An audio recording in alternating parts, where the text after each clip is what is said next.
우리는 신앙생활 하면서 우리가 듣는 용어들이 많이 있습니다. 특별히 사용하는 아주 교회에서 성도들이 자주 쓰는 단어가 있죠. 믿음, 예배, 기도, 신앙생활, 또 찬송, 여러 가지가 있는데 그 중에서 감사라는 말을 빼놓을 수가 없어요.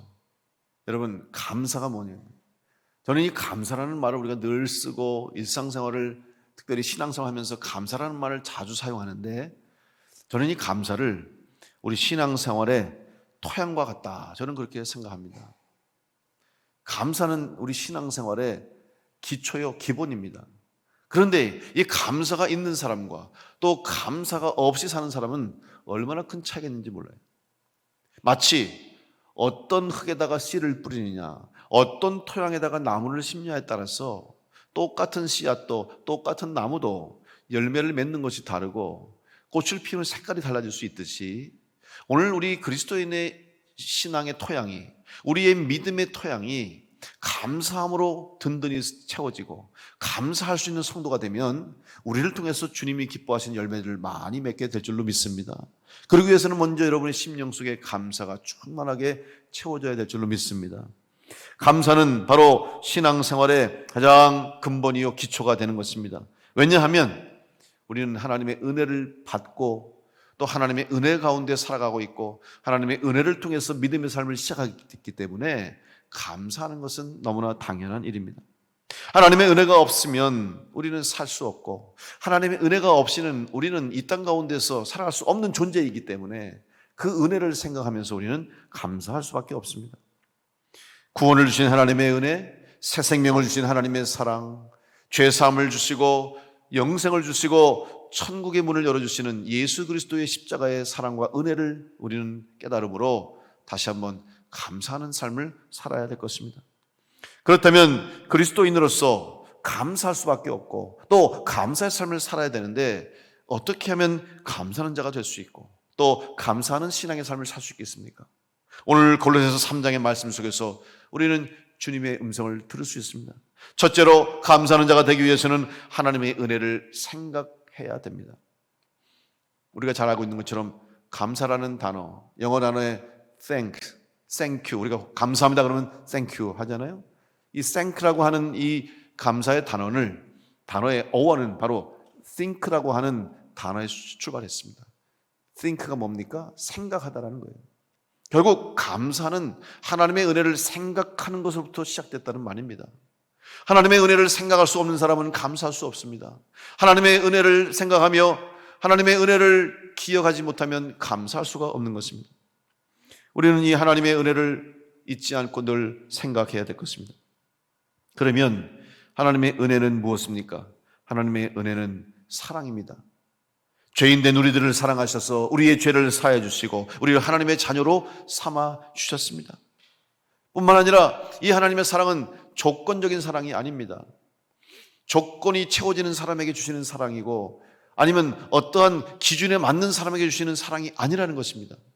조건 없이, 기준 없이 그저 하나님을 아버지로 믿고 고백하고 하나님 앞에 나오는 모든 사람에게, 예수 그리스도의 이름으로 하나님을 믿고 구주로 고백하는 모든 성도에게 하나님은 은혜를 주셔서 새 생명 주시고 구원해 주시고 영생의 복을 허락해 주신 줄로 믿습니다.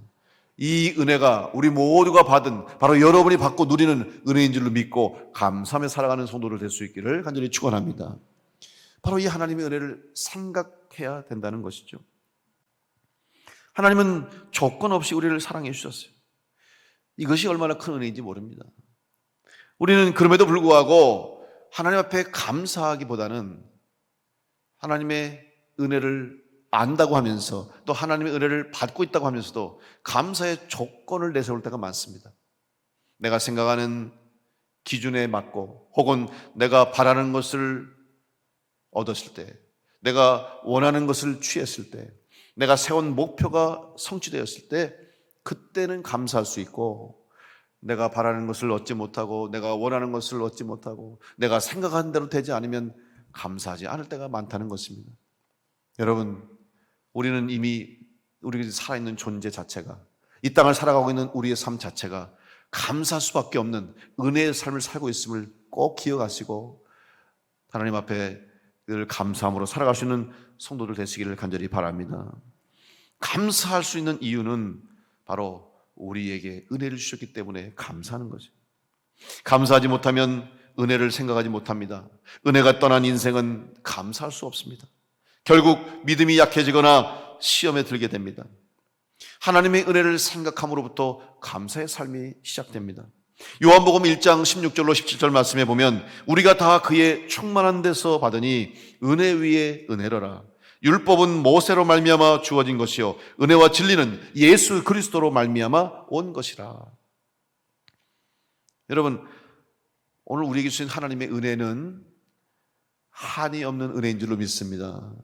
우리가 찬양할 때 한이 없다라는 표현, 다함이 없다 고백할 때가 많아요. 한이 없다는 것이 무엇입니까? 끝이 없는 거예요. 다시 말하면 끊임없이 계속해서 부어주시는 은혜입니다. 은혜 위에 은혜다. 이 성경 말씀을 현대의 성경에 보면 이렇게 번역하고 있습니다. 우리는 모두 그분의 넘치는 은혜를 한없이 받았습니다.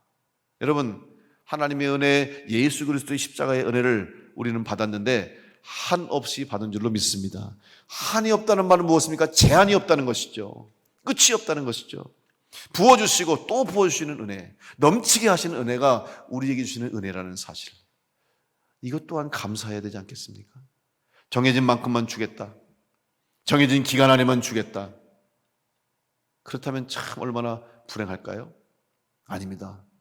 한없는 은혜 부어주시고 또 부어주시고 채우시고 또 채우시는 은혜, 이 은혜가 바로 오늘 우리에게 주시는 하나님의 은혜임을 생각하시고 이 하나님의 은혜, 마치 끊임없이 솟아나는 샘물과 같은 은혜, 절대로 가라지 않는, 절대로 끊어지지 않는 은혜가 우리에게 주시는 하나님의 은혜임을 생각하며 감사하는 성도로 살아가시기를 간절히 축복합니다. 요한복음 7장 37절로 39절에 명절 끝날 곧 큰 날에 예수께서 서서 외쳐 이르시되 누구든지 목마르거든 내게로 와서 마시라. 나를 믿는 자는 성경의 이름과 같이 그 배에서 생수의 강이 흘러나오리라 하시니 이는 그를 믿는 자들이 받을 성령을 가리켜 말씀하신 것이라. 오늘 우리가 이 땅을 살면서 하나님의 은혜를 받은 자로 살아가며 그 은혜 가운데 은혜 위에 은혜, 넘치는 은혜의 삶을 살기 위해서는 여러분 성령의 충만한 삶을 살아야 될 줄로 믿습니다. 우리는 영적으로 은혜의 시대를 경험했어요. 기독교 역사, 교회 역사를 보면 역사의 흐름이 있습니다. 교회가 박해를 받았던 때도 있었고 때로는 한참 부흥하고 성장하며 폭발적인 성령의 역사를 경험할 때도 있었어요. 때로는 시험과 위기와 어려운 때를, 영적 가람을 경험할 때도 있어요. 우리나라는 1960년부터 시작해서 70년대, 80년대 전 세계 기독교 역사상에 찾아볼 수 없을 만큼 빠른 속도로 엄청난 부흥의 역사를 이룬 교회입니다. 그리고 성령의 폭발적인 능력으로 모든 그리스도인들이 성령을 받고 뜨겁게 기도하고 열심을 다했던 그런 역사를 갖고 있어요. 근데 지금은 그렇지 않습니다. 지금은 마치 영적 기갈의 시대, 기근의 시대, 또 영적으로 메말라 있는 가뭄의 시대를 겪는 것 같습니다. 영적으로 풍요한 풍요 시대를 지낼 때는 어땠습니까? 마치 큰 강이 흘러가면 그 강물에 사람들이 혜택을 누리죠. 강이 흘러가며 생명이 살아납니다. 나무가 꽃을 피우고 동식물들이 살아나는 것처럼, 또 인류 문명 가운데도 강을 따라서 사람들이 생명을 누리고 그 땅 가운데서 정착하고 풍요한 삶을 살았듯이 은혜의 강물이 넘치고 생수가 넘쳐나면 이 넘치는 강물로, 은혜로 인해서 많은 사람들이 기쁨을 누리고 은혜와 복을 누리는 삶을 살았어요. 그런데 이 강이 말라버립니다. 강이 줄어들어요. 아니면 나중에 점점 강이 말라버린다. 사실 우리나라에서는 강이 마른다는 것은 잘 이해가 안 됩니다. 왜? 강이 마르는 일을 본 적이 거의 없잖아요. 여러분, 한강이 마른 적 있습니까? 홍수로 넘쳐나고 강수량이 줄어든 적이 있지만 한강이 마른 적 본 적 없잖아요. 우리 주변에 있는 강들이 마르지가 않아요. 한국 참 좋은 나라입니다, 사실은. 그런데 여러분, 이스라엘 같은 경우에는 또 이 건조한 지역에서는 강이 그렇게 크지도 않고 또 하천과 작은 시내 이런 작은 하천들은 1년 내내 물이 흐르지 않아요. 1년 동안 거의 말라 있다가 비가 오는 우기에만 간헐적으로 시내를 이루고 하천을 이루는 경우가 많아요. 이걸 간헐천이라고 하는데 이스라엘을 가봐도 비가 오는 우기에는 물이 흘러내리면서 조그마한 시냇물이 생기고 조그마한 하천이 생기는 거예요. 그러면 거기에 물이 흘러가니까 꽃이 나고 꽃을 피우고 싹을 틔우고 나무가 자라고 동물들이 와서 물을 먹어요. 생명이 넘치는 그런 경험을 하게 되는 거죠. 그러다가 우기가 끝나고 비가 오지 않으면 그 하천은 점점점 말라서 나중에는 바싹 메말라 버리고 언제 여기 물이 흘렀는지 언제 이곳에 하천이 흘렀는지 알 수 없을 정도의 그냥 메마른 땅이 되어버리고 만다는 거예요. 오늘 우리들의 심령이, 우리들의 삶이 은혜 충만, 감사가 충만한 삶이 되기 위해서는 오늘 우리의 심령 안에 하나님의 영 성령이 충만함으로 이 생수의 강이 우리 가운데 흘러 넘쳐야, 여러분의 심령과 우리 교회 가운데 성령의 생수의 강이 넘쳐야 이 땅 가운데서 주님이 세운 교회와 성도의 사명을 감당하게 될 줄 믿습니다. 그 일을 이루기 위해서는 우리 안에 감사가 회복되지 않으면 안 되는 거예요. 감사가 회복되고 감사가 넘칠 때에 이 놀라운 생명의 역사를 이루는 교회가 될 수가 있습니다. 그런데 여러분, 강이 말라버렸다고 할지라도, 영적 기근을 맞이하고 가람이 필요한 시대가 됐다 할지라도 걱정할 수 없는 사람이 있습니다. 바로 샘이 있는 곳은, 샘물이 솟아나는 곳은 걱정이 없어요. 강은 말라버려서 바닥을 드러내도 더 이상 물을 얻기가 어려워도 여러분, 샘이 있는 집은, 샘물을 가지고 있는 사람은 가람이 없는 줄로 믿습니다. 부족함이 없는 줄로 믿습니다. 영적 기근의 시대를 맞이했어도, 영적으로 갈급함이 가득한 세상에 살고 있어도 우리 교회 가운데서 하나님의 축복의 은혜, 또 예수 그리스도의 십자가의 은혜가 넘치고 성령 충만한 교회가 돼서 날마다 샘솟는 은혜가 있는 교회가 되시고, 여러분의 심령 속에 주님이 함께 하시고 하나님 함께 하시고 성령 역사하셔서 예수님 말씀하신 것처럼 생수의 강이 우리의 심령 가운데 흘러넘치게 되면 아무리 영적 기근의 시대가 찾아왔다 할지라도, 영적으로 메말라가는 시대가 된다 할지라도 우리는 가라지 않고 메마르지 않고 풍성한 은혜를 누리는 믿음의 성도로 승리하게 될 줄로 믿습니다. 그런 성도와 교회가 될 수 있도록 감사를 잃지 않는, 하나님의 은혜를 생각하는 복된 성도들과 교회가 될 수 있기를 간절히 축복합니다. 많은 사람들은 목말라 갈급해하고 있습니다. 괴로워하고 있습니다. 만족함을 얻지 못합니다. 감사를 잃어버린 채 불평과 불만 속에 살아가고 있습니다.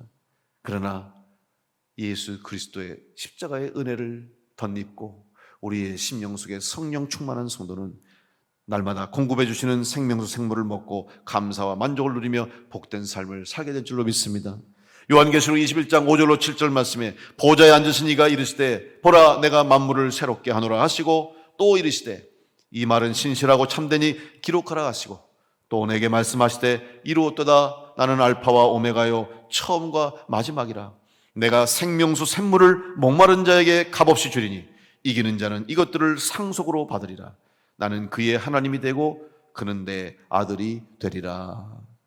사랑하는 성도 여러분, 우리 주님께서 주시는 생명수 샘물을 우리에게 값없이 주시는 예수 그리스도의 십자가의 은혜로 우리는 그 생명수 샘물을 먹고 마시고 오늘 우리의 심령 가운데서도 날마다 넘치게 하시는 줄 믿고 이 은혜를 생각함으로 감사함으로 살아가는 복된 성도들 될 수 있기를 간절히 축원합니다.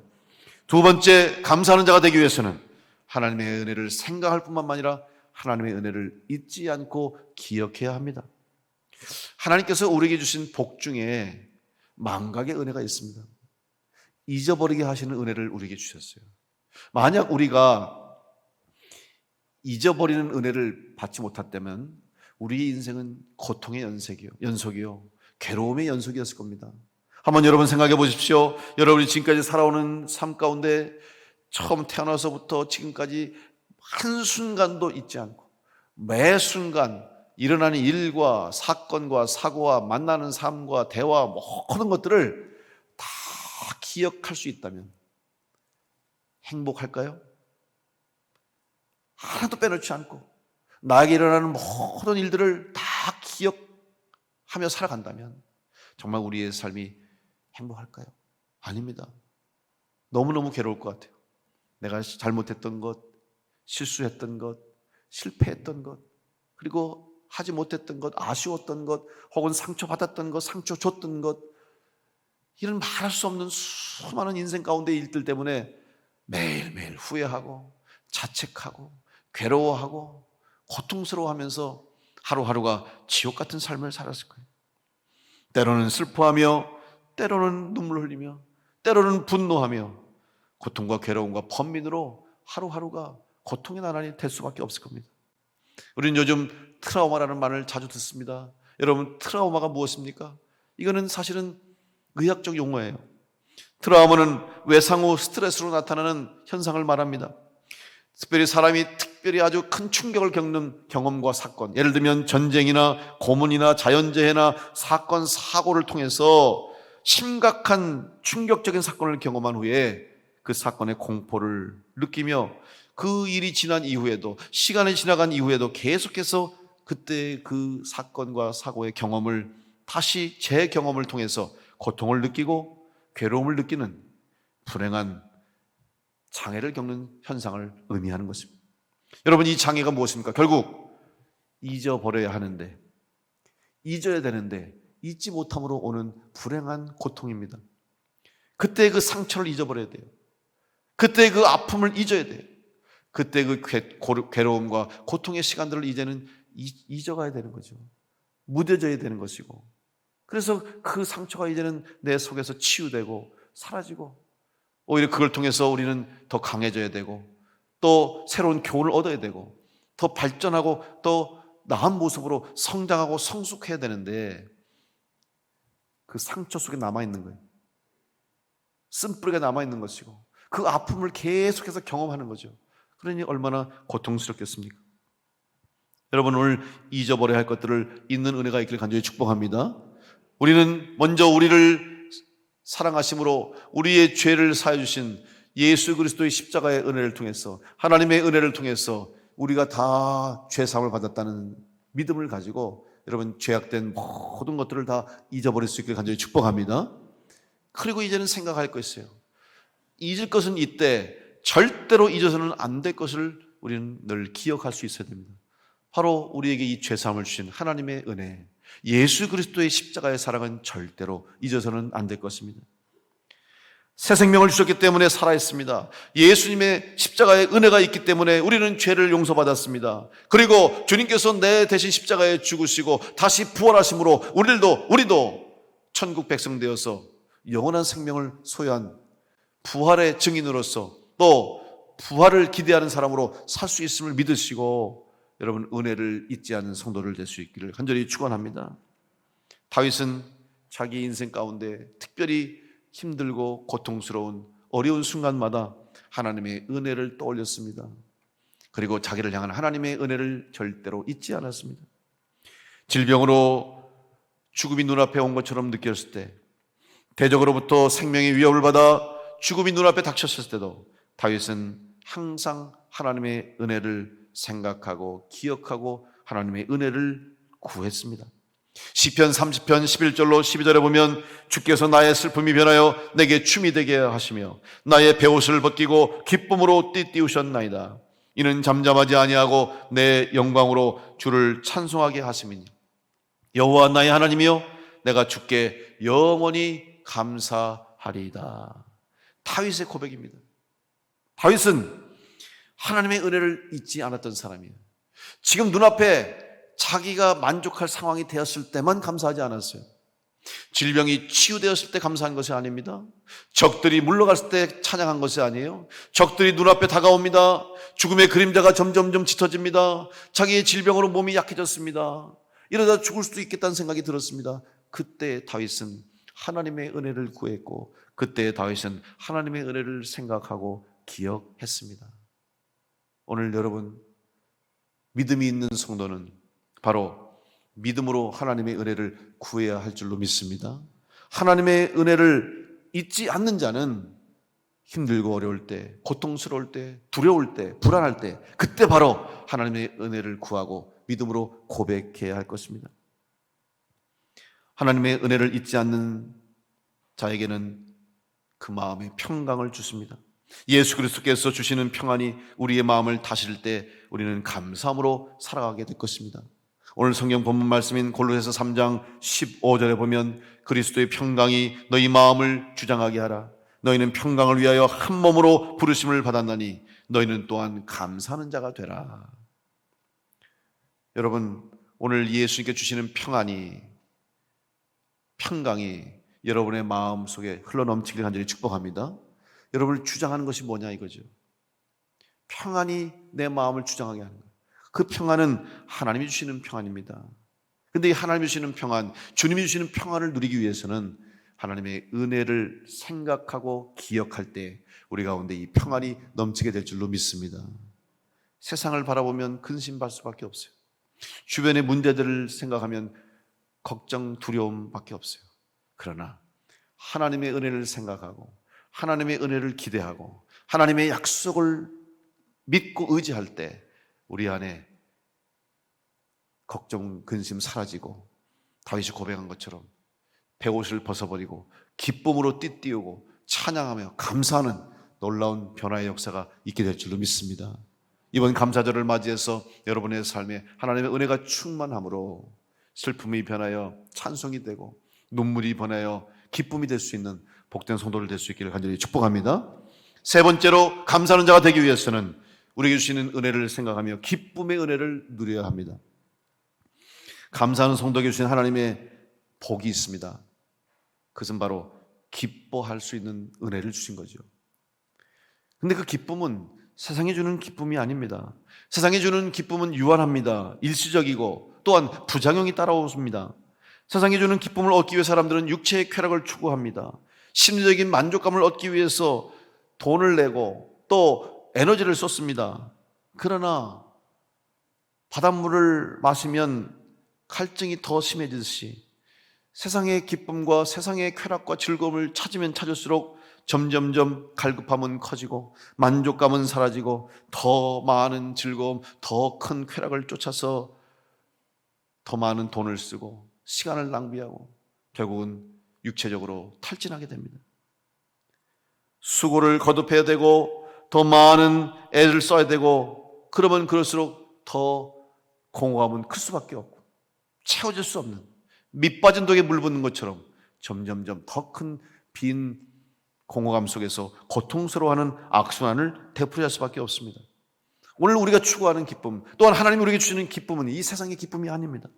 하나님이 주시는 기쁨은 하늘의 기쁨입니다. 성경에서 말하는 기쁨은 세상 사람들은 이해할 수가 없습니다. 그래서 사도 바울은 이 기쁨을 경험했기 때문에, 이 기쁨을 맛보았기 때문에 성도들에게 이 기쁨에 대해서 고백합니다. 데살로니가전서 5장 16절로 18절 말씀에 보면 항상 기뻐하라, 쉬지 말고 기도하라, 범사에 감사하라. 이것이 그리스도 예수 안에서 너를 향하신 하나님의 뜻이니라. 근데 여러분 이 말씀을 보세요. 사도 바울이 항상 기뻐하라 명령하고 있습니다.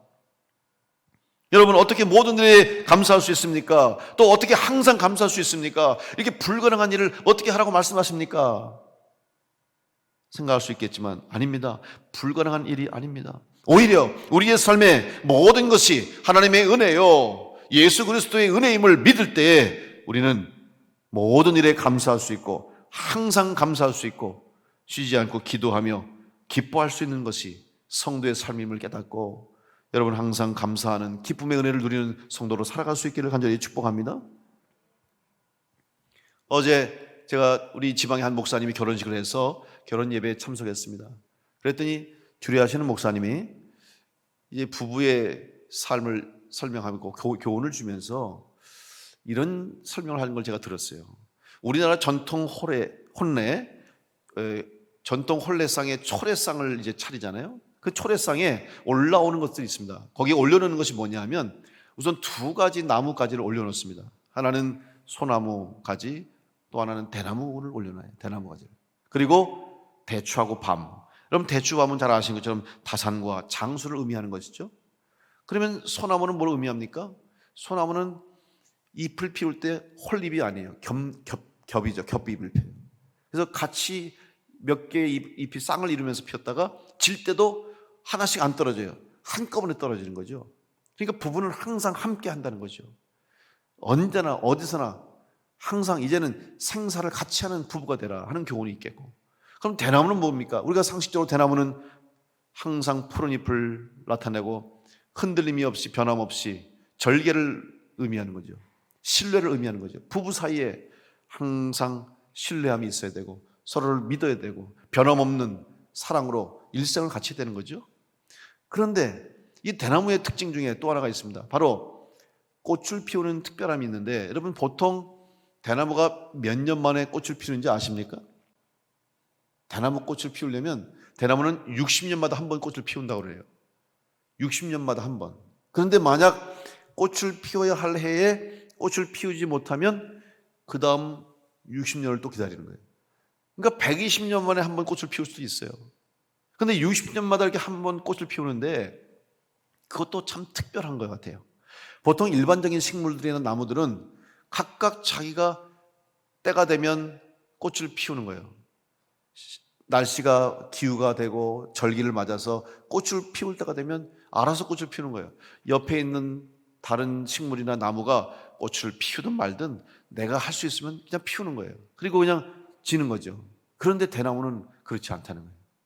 대나무는 군락을 이룹니다. 숲을 이루는데 그 대나무에서 꽃을 피우기 위해서는 반드시 어느 대나무 하나가 먼저 꽃을 피워야 가능하다는 거예요. 만약에 그 해에 대나무 중에 하나도 꽃을 피우지 않으면 그 대나무 숲 전체가 꽃을 피우지 않고 넘어간다는 거예요. 그런데 만약 한 대나무에서 꽃을 피우면 이것을 시점으로 동시에 그 대나무 숲 전체가 다 꽃을 피운다는 거예요. 여러분, 오늘 우리의 삶, 특별히 그리스도인의 신앙의 삶은 그래야 됩니다. 내가 먼저 기쁨으로, 내가 먼저 믿음으로, 내가 먼저 감사함으로 살아갈 때 내가 감사의 꽃을 피우고 내가 하나님의 은혜를 기억하며 기쁨으로 살아가는 성도가 될 때 나와 함께 살아가는 내 가정, 내 가족, 내가 사랑하는 사람, 내 이웃, 아니 우리 교회가 존재하는 우리 충주시와 이 땅에 교회가 있는 그곳에 바로 우리 성도들이 피운 감사의 꽃으로, 우리들이 고백하는 감사의 찬송으로, 우리들이 하나님께 드려지는 은혜의 예배를 통해서 사람들이 하나님의 은혜를 경험하고 그들도 함께 하나님을 향해 감사의 꽃을 피우고 그들도 함께 구원의 은혜를 누릴 수 있는 역사가 이 땅 가운데 일어나게 될 줄로 믿습니다. 그 일을 이룰 수 있도록 오늘 여러분의 심령 안에 감사의 기쁨이 충만하시길 간절히 축복합니다. 감사하는 사람 만나면 그 사람도 감사할 수 있어요. 근데 누군가 불평하는 사람을 만나면 나도 모르게 불평하게 되는 거예요. 여러분은 어떤 사람으로 살아가시겠습니까? 여러분의 감사 때문에 여러분 만나는 사람이 감사할 수 있는 변화가 일어날 수 있기를 간절히 축복합니다. 우리 교회가 그 사명을 감당해야 할 것입니다. 우리 교회가 그 일을 이루는 교회가 되어야 할 줄로 믿습니다. 골로새서 3장 16절로 17절 말씀에 그리스도의 말씀이 너희 속에 풍성히 거하여 모든 지혜로 피차 가르치며 권면하고 시와 찬송과 신령한 노래를 부르며 감사하는 마음으로 하나님을 찬양하고 또 무엇을 하든지 말에나 일에나 다 주 예수의 이름으로 하고 그를 힘입어 하나님 아버지께 감사하라. 여러분, 우리 교회는 감사를 전하는 교회, 사랑을 전하는 교회, 구원의 은혜를 전하는 세상에 빛이 되는 소망이 되는 교회가 되어야 할 줄로 믿습니다. 오늘 오후 예배 때 우리 수능 시험 보는 수험생들 위해서 격려 예배 드려요. 사실 그동안은 오후 예배 다 드리고 이제 따로 모여서 우리 학생들을 위해서 기도해주고 격려했는데, 여러분 올해부터는 오후 예배에 그 예배를 하고자 해요. 학생들이 몇 명 되지 않아도 여러분 우리의 자녀들입니다. 우리의 후손들이고 우리 후배들이에요. 그 아이들이 지금 불안해하고 있어요. 아마 수능 시험 앞두고 가장 불안하고 초조할 때가 지금 아닙니까? 그때 그들을 위해서 기도하는 거예요. 그들을 위해서 축복하는 거죠. 힘내라, 용기 내라, 하나님이 함께 하신다, 담대하라. 그리고 기도해주고 축복해주고, 그러면 그들이 평생 잊지 않을 거예요. 아, 나를 위해서 기도하는 교회가 있었구나, 나를 위해서 기도하는 성도들이 있고 나를 축복하는 성도들의 축복이 있었구나 하는 것을 그들의 인생 가운데 그들은 절대로 잊지 않을 것입니다. 오늘 여러분 오후 예배 꼭 오셔서 여러분 비록 내 자식이 아니더라도, 내 손주 손녀 아니더라도 여러분 축복해 줄 수 있는 교회가 될 수 있길 간절히 바랍니다. 함께 기뻐하고 함께 은혜를 나누는 교회가 될 때 우리 하나님이 우리 교회를 통해서 더 귀하게 쓰실 줄로 믿습니다. 이제 여러분의 심령 가운데 감사가 넘치고 우리 교회가 감사함이 넘치는 교회가 되어서 이 땅에서 주님이 이루시는 뜻을 이루는 교회가 되기 위해서 먼저 우리는 우리의 마음속에 주의 말씀을 채워야 될 줄 믿습니다. 주의 말씀이 거하는 자, 오늘 골로새서 말씀처럼 그리스도의 말씀이 너희 속에 풍성히 거할 때 우리는 감사한 마음으로 하나님 앞에 찬양하게 될 줄 믿습니다. 여러분, 하나님 말씀이 거한다는 것은 무엇을 의미합니까? 주님과의 관계를 의미할 것입니다. 요한복음 15장 7절로 10절 말씀에 주님 말씀하셨습니다. 너희가 내 안에 거하고 내 말이 너희 안에 거하면 무엇이든지 원하는 대로 구하라. 그리하면 이루리라. 너희가 열매를 많이 맺으면 내 아버지께서 영광을 받으실 것이요 너희는 내 제자가 되리라. 아버지께서 나를 사랑하신 것 같이 나도 너희를 사랑하였으니 나의 사랑 안에 거하라. 내가 아버지의 계명을 지켜 그의 사랑 안에 거하는 것 같이 너희도 내 계명을 지키면 내 사랑 안에 거하리라. 내가 이것을 너에게 이름은 내 기쁨이 너희 안에 있어 너희 기쁨을 충만하게 하려 함이라. 사랑하는 성도 여러분, 주의 말씀을 사모하심으로 하나님 말씀을 믿고 의지하심으로 여러분 가운데 주님이 주시는 기쁨이 충만한 성도로 감사의 삶을 살 수 있기를 간절히 축복합니다. 하나님은 조건 없이 우리를 사랑하셨습니다. 무한하신 사랑으로 우리를 받아주셨습니다. 그리고 우리에게 은혜를 주셨습니다. 이 은혜를 생각하시고 잊지 마시고 기억하시고 또한 기뻐하심으로 이 땅 가운데 감사하는 성도가 되어서 하나님의 뜻에 합당하게 쓰임받고 하나님께 영광 돌리며 슬픔 중에 있는 영혼들, 감사를 잃어버린 이 시대, 영적으로 갈급한 이 시대 가운데서 그 감사를 전하고 은혜를 전하고 사랑을 전하는 복된 성도와 교회가 될 수 있기를 간절히 축원합니다. 기도하겠습니다.